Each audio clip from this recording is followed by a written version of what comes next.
كبير وسينقلب على الرئيس، وقد كان ما قال. الله العظيم. ضيفنا الليلة الذي شرفنا به الأستاذ الدكتور محمد عبد الوهاب الجوادي من المدينة الساحلية الجميلة مدينة دمياط مركز فرسكور، أستاذ أمراض القلب بجامعة الزقازيق، حاصل على جائزة الدولة التقديرية في الآداب، وهو أصغر من حصل على جائزة الدولة التشجيعية في آداب التراجم. له عشرات المؤلفات في الأدب والتراجم وغيرها من الفنون، وهو عضو اتحاد كتاب مصر وعضو المجمع المصري للثقافة العلمية وغيرها عشرات المجامع التي شرفت بانتساب دكتورنا وأستاذنا إليها.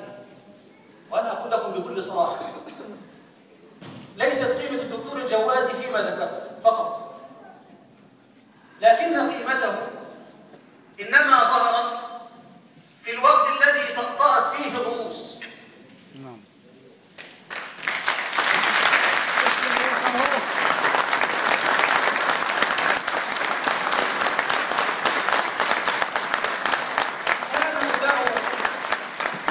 كان مدعو الثورية من ألوان الطيف السياسي والثقافي المصري يرفعون عقيرته ويقولون نحن الثوار، لقد خاننا الإخوان، ويفتحون حلوقهم، ملأوا الدنيا ضجيجا.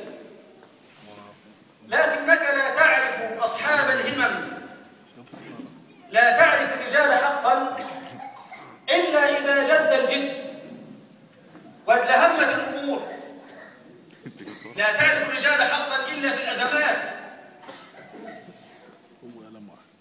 وضيفنا الأستاذ الدكتور الجوادي رجل من الرجال القلة الذي رفض مع إخوان له حكم العسكر، الذي وقف على مبدئه، الذي بكلمته وكتابته ينافح ويكافح ويدافع ويذود عن كرامة الإنسان، لا أقول عن كرامة الإسلام.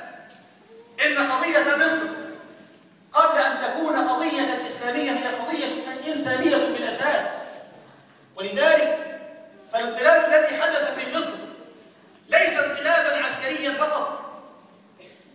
من السطحية أن نقول أنه انقلاب عسكري ونسكت. الانقلاب في مصر هو انقلاب أخلاقي قبل أن يكون عسكريا. انقلاب إعلامي أظهر عورات الإعلاميين المضللين الفسدة.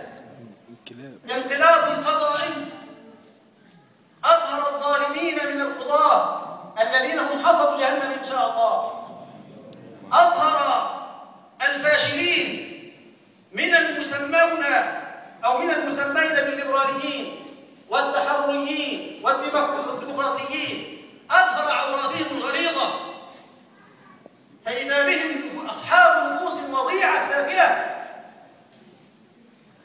أمثال صباحي والببلاوي أو الزبلاوي طرطور وغيرهم مما يعف لساني عن ذكرهم، لأنه ظهر معدنهم السافل، ظهر معدنهم الهابط، فإذا بهم يلعقون أحذية العسكر من أجل مكسب دنيوي أو سياسي رخيص.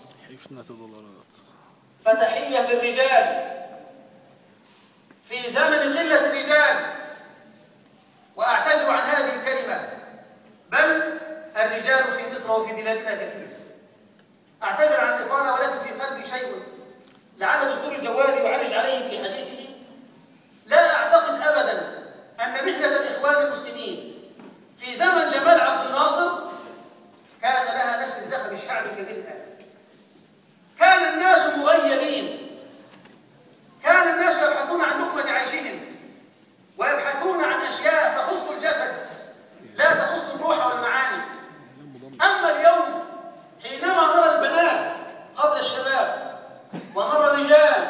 والنساء يتصدون بصدور عارية وبسلميات كاملة في الليل وفي النهار، في النجوع وفي المدن، في الجامعات وفي المدارس، يقولون لا لحكم العسكر، ويتحدون عساكر السيسي، ويتحدون دبابات السيسي. نقول بفضل الله مصر مليئة بالرجال كما كل بلاد المسلمين إن شاء الله. أرحب بضيفي الكريم، ضيفنا الكريم دكتور جوادي.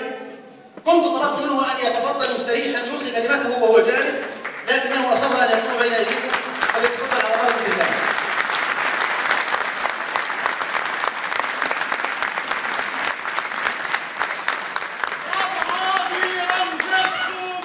ربعة دي رمز الصمود. 10 رجالة وماتوا أسود. ربعة دي رمز الصمود. 10 رجالة وماتوا أسود. يلا معايا قولها هوية. مرسي رئيس الجمهورية. مرسي رئيس ومعاه شرعية. يسقط حكم العسكر. يسقط كل عبيد العسكر.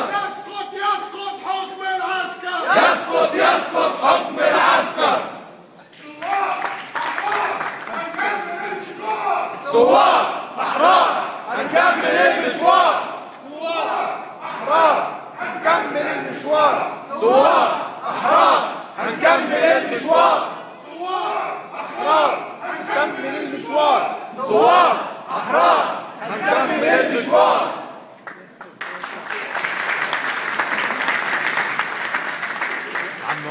بسم الله الرحمن الرحيم. السلام عليكم ورحمة الله وبركاته.